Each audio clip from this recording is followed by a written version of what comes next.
Hello students, अभी हम बात करने वाले हैं हमारा next topic scalar and vectors के बारे में। जानेंगे कि क्या होती है हमारी scalar and vector quantities and उनका बेसिक मैथ, बेसिक अलजेब्रा, कि कैसे हम उनका ऐड कर सकते हैं, सब्ट्रैक्ट कर सकते हैं, मल्टीप्लाई कर सकते हैं, वो सब। सबसे पहले चलिए बात करते हैं डेफिनेशन की। तो डेफिनेशन में हम क्या बोल सकते हैं कि स्केलर क्या होता है। स्केलर वो क्वांटिटी है, वो फिजिकल क्वांटिटी हम डील कर चुके हैं कि भी 7 फंडामेंटल क्वांटिटीज़ होती हैं, उनसे फिर हमने डिराइव क्वांटिटीज़ भी डिराइव की, सबकी डायमेंशन हमने देखी। तो वो एक फिजिकल क्वांटिटी है दैट हैज़ ओनली मैग्नीट्यूड, जिसका सिर्फ और सिर्फ मैग्नीट्यूड होता है। अब मैग्नीट्यूड क्या होता है? मैग्नीट्यूड का मतलब है नंबर।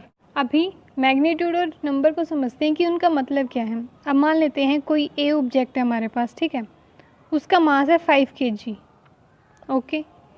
कोई दूसरा बी ऑब्जेक्ट है, उसका मास है 2 kg। अब ये उसका जो मास है ये किसी नंबर पे डिपेंड करता है। अब जैसे हमने बात की थी, अगर हम एलिफेंट और गोट का कंपेयर करें तो अब ये तो बोल सकते हो कि जो एलिफेंट है वो ज़्यादा हैवी होता है, गोट के कंपैरिजन में गोट लाइट वेट होता है। लेकिन कितना कम कितना ज़्यादा, वो चीज़ आपका क्या बताएगा? ये नंबर बताएगा। तो अब कोई भी ऑब्जेक्ट जिसका मास 5 kg है वो ऑब्वियसली ज़्यादा हैवी है 2 के कंपैरिजन में। लेकिन ये जो चीज़ें हैं ये सिर्फ इस नंबर पे डिपेंड करती है, इस मैग्नीट्यूड पे कि ये कितना है। ये नंबर ही इसको बनाएगा कि कौन कम है कौन ज़्यादा है। तो ये जो नंबर होता है हमारा, ये होता है मैग्नीट्यूड। और इसीलिए जो क्वांटिटीज़ इस नंबर पे डिपेंड करती है, इस मैग्नीट्यूड पे, वो क्वांटिटीज़ हमारी क्या होती हैं? स्केलर। अब स्केलर क्वांटिटीज़ का क्या है, आप सिंपली नॉर्मल अपना मैथ अप्लाई कर सकते हो। जैसे अब एक का मास 5 kg था, बी का 2 kg था, दोनों को इजीली ऐड करो, क्या हो जाएगा? 7 kg। सिंपल डायरेक्ट मैथ लगता है, इसके अंदर कोई अलग प्रॉपर्टीज़ अप्लाई नहीं होती। तो स्केलर क्वांटिटीज़ क्या हैं? जो सिर्फ और सिर्फ इस मैग्नीट्यूड पे, नंबर पे डिपेंड करती हैं और किसी और चीज़ पे डिपेंड नहीं करते, और सिंपल मैथ फॉलो होता है जैसे कि हम बेसिकली करते आ रहे हैं अब तक। अभी अगर हम फर्दर बात करें तो स्केलर क्वांटिटीज़ का मे भी एक साइन हो सकता है, कोई और करेक्टरिस्टिक नहीं होगी। साइन का मतलब कि भाई 5 kg था तो मे बी -5 kg हो, 10 किलोमीटर जा रहा है -10 किलोमीटर हो। तो पॉजिटिव नेगेटिव साइन हो सकता है और कोई चीज़ नहीं होगी, सिर्फ और सिर्फ ये नंबर होगा या फिर एक ही साइन, पॉजिटिव और नेगेटिव। एग्जाम्पल की बात की जाए तो वॉल्यूम, किसी बीकर का, किसी ऑब्जेक्ट का कितना वॉल्यूम है। मास, जैसे अभी हमने मास का एग्जाम्पल लिया। स्पीड, कि कितनी स्पीड से कोई ऑब्जेक्ट जा रहा है। टाइम है, डेंसिटी है, एरिया है, ये सब चीज़ें स्केलर है। इसमें सिर्फ ये नंबर डिसाइड करता है कि वो हमारी क्वांटिटीज़ क्या होंगी, कैसे होंगी, सब कुछ। फिर ये चीज़ तो सबके अंदर होती है, सबका नंबर ही बताना पड़ता है। लेकिन फिर डिफरेंस क्या है स्केलर एंड वेक्टर में? अगर हम बात करें वेक्टर क्वांटिटीज़ की, तो वेक्टर क्वांटिटीज़ वो क्वांटिटी होती हैं जो मैग्नीट्यूड पे तो डिपेंड करती हैं कि भाई आपका मैग्नीट्यूड कितना है, ये नंबर कितना है। लेकिन उसके साथ साथ डायरेक्शन पे भी डिपेंड करती है कि वो किस डायरेक्शन में जा रहा है, किस डायरेक्शन में मूव कर रहा है। अभी जैसे हमारा मास था, कोई भी ऑब्जेक्ट था, वो अब किसी न किसी पर्टिकुलर डायरेक्शन में तो जाएगा। तो इसका मतलब तो फिर डिफरेंस क्या हुआ स्केलर एंड वेक्टर में?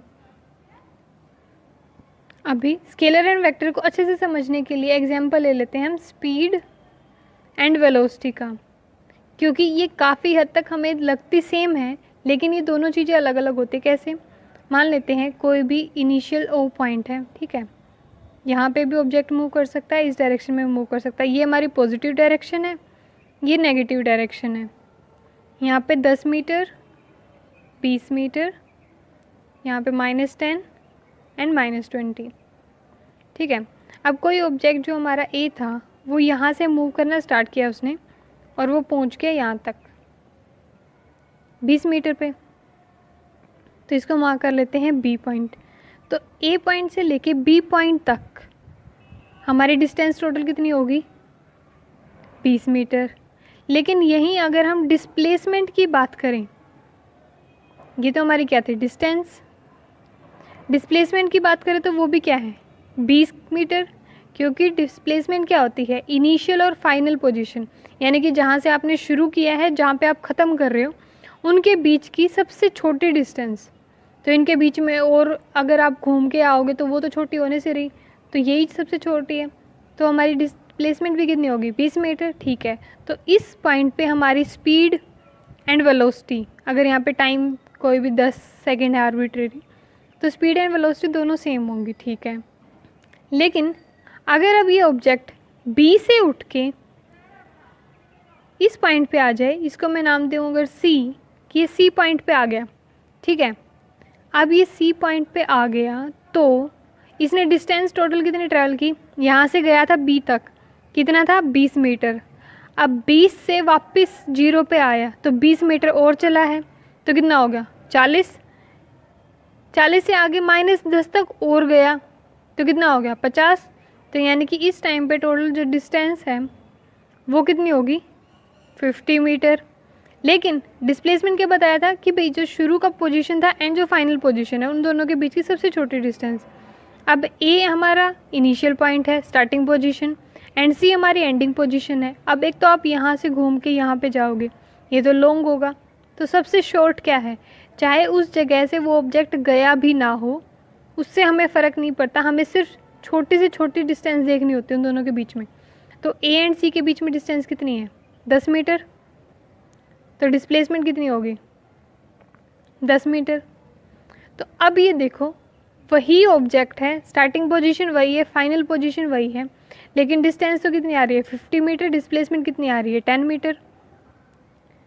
तो यही चीज़ है जो डायरेक्शन पे डिपेंड करती है। अब डिस्टेंस का तो क्या है, जिस डायरेक्शन में जा रहा है उसी डायरेक्शन में आप ऐड करते रहिए, लेकिन डिस्प्लेसमेंट ये डिपेंड करती है कि आपकी मिनिमम पोजीशन क्या है। तो इसीलिए डिस्प्लेसमेंट जो है वो एक वेक्टर क्वांटिटी है एंड डिस्टेंस जो है वो एक स्केलर क्वांटिटीज़ है। और क्योंकि डिस्प्लेसमेंट से क्या निकलती है वेलोसिटी, तो वेलोसिटी भी एक वेक्टर क्वांटिटी है एंड डिस्टेंस से क्या निकालते हैं हम स्पीड, तो स्पीड एक क्या है स्केलर क्वांटिटी। क्योंकि अगर ये जो ऑब्जेक्ट है हमारा ये इस रिवर्स डायरेक्शन में नहीं आता तो हमारी डिस्प्लेसमेंट 10 मीटर नहीं होती। और ये जो डिस्प्लेसमेंट है यहाँ से यहाँ तक, क्योंकि ये नेगेटिव डायरेक्शन में है, ठीक है, पॉजिटिव डायरेक्शन तो ये थी, तो आप इसको सिर्फ 10 मीटर नहीं बोल सकते, इसको आप बोलोगे -10 मीटर। -10 क्यों, क्योंकि ये किस डायरेक्शन में आया है नेगेटिव डायरेक्शन में। और डिस्प्लेसमेंट हमारी क्योंकि वेक्टर क्वांटिटी है तो वो डायरेक्शन पे भी डिपेंड करती है कि किस डायरेक्शन में गया है। तो स्केलर एंड वेक्टर अच्छे से समझ में आ गया कि स्केलर तो क्या होता है जो सिर्फ नंबर पे मैग्नीट्यूड पे डिपेंड करे, एंड वेक्टर क्वांटिटीज़ जो मैग्नीट्यूड के साथ साथ डायरेक्शन पे भी डिपेंड करे, जैसे कि displacement, force, momentum, acceleration, velocity, ये सब क्या है वेक्टर क्वांटिटी। अभी अगर हम बात करें एग्जैक्ट डेफिनेशन की वेक्टर के बारे में, तो वेक्टर की एग्जैक्ट डेफिनेशन पता है क्या होती है, the physical quantity which have magnitude and direction, magnitude और डायरेक्शन होगा, और and which can be added according to the triangle rule are called vector quantities. यानी कि वेक्टर क्वांटिटीज़ की मैग्नीट्यूड भी होगी, डायरेक्शन भी होगी, और वो ट्रायंगल लॉ या ट्रायंगल रूल के अकॉर्डिंग ही ऐड हो सकती हैं। अगर वो इस रूल के अकॉर्डिंग ऐड नहीं होती तो वो वेक्टर क्वांटिटीज़ नहीं है। अभी ये भी जानेंगे कि ट्रायंगल रूल क्या है, उससे पहले बात कर लेते हैं कि रिप्रेजेंट कैसे करते हैं हम किसी भी वेक्टर को। तो जनरली जो हम मेथड यूज़ करते हैं वो हमारा फर्स्ट मेथड है। हम क्या करते हैं, सिंपली एक एरो लगा देते हैं। एरो मतलब जैसे वेलोसिटी थी तो वेलोसिटी को हम किससे लिखते हैं v से, तो वेलोसिटी क्योंकि वेक्टर क्वांटिटी तो उसके ऊपर आप क्या लगाओगे एक एरो, ठीक है, इस टाइप का एरो लगा देते हैं। डिस्प्लेसमेंट है उसके ऊपर या एक्सेलरेशन है, तो इस टाइप के एरो लगाने के बाद हमें ये क्या पता चल जाता है कि ये क्वांटिटी हमारी क्या है वेक्टर क्वांटिटी। लेकिन बुक्स के अंदर एक और मेथड यूज़ कर देते हैं, वो क्या कर देते हैं बोल्ड कर देते हैं लेटर को। अब जनरली एक तो हम v ऐसे लिखते हैं, वो क्या करेंगे इसको डार्क कर देंगे, ठीक है।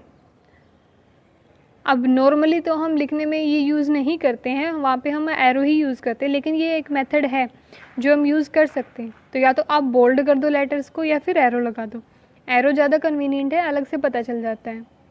फिर अगर हम बात करें ट्रायंगल रूल की, भी ट्रायंगल लॉ या ट्रायंगल रूल क्या है, तो ये रूल वेक्टर को ऐड करने में काम आता है, ठीक है। तो दो वेक्टर आप ऐसे रिप्रेजेंट करो जैसे कि साइड हैं वो किसी ट्रायंगल की, ठीक है, with order of magnitude and direction. भाई जो भी उनका मैग्नीट्यूड था, डायरेक्शन था, उनके अकॉर्डिंग आप उनको दो साइड बना दो। मान लेते हैं अब कोई वेक्टर ए था, ठीक है, यहाँ पे ये अपनी क्या होती है वेक्टर की टेल, एंड ये हमारा क्या होता है, वेक्टर का हेड। तो ठीक है, कोई भी ए वेक्टर था, ओके, एंड दूसरा वेक्टर मान लेते हैं बी वेक्टर था। अब इसका कोई पर्टिकुलर एम्पलीट्यूड है, मान लेते हैं 5 मीटर है, इसका है 3 मीटर, ओके। सो इनका मैग्नीट्यूड एंड डायरेक्शन हमने देख लिया। हमें क्या करना है, एक ट्रायंगल की 2 साइड बनानी है। तो एक साइड तो मैंने ये मान ली कि दिस इज़ ए, एंड एक साइड क्या मान ली, यहाँ से मैंने बी को कनेक्ट कर दिया, जितना भी बी का मैग्नीट्यूड था, तो ये हो गया बी। अब ट्रायंगल रूल क्या बोलता है, अभी एक और ज़रूरी बात, ए एंड वी जो वेक्टर है, आप उसको कई तरीके से ट्रायंगल की साइड बनाने के लिए यूज़ कर सकते हो, जैसे कि अभी यहाँ पे किया गया। ऐसे हमने नहीं बनाना, हमें क्या करना है, सिंपली आप एक फर्स्ट वेक्टर की टेल एंड हेड का पता चल गया, जो हमारा ए वेक्टर है उसकी आपने जो हेड है वहाँ से अगले वेक्टर की टेल कनेक्ट करनी है, ये वाला पॉइंट, ना कि दोनों की टेल से टेल। तो सबसे पहले तो क्या करो, आपने एक वेक्टर ड्रॉ कर लिया, उसके बाद आप क्या करो, इस फर्स्ट वेक्टर के हेड से इस सेकंड की टेल कनेक्ट कर दो बी, ठीक है। अब ये बिल्कुल प्रॉपर, ये बिल्कुल सही मेथड है ट्रायंगल रूल लगाने का। अब इससे क्या होगा,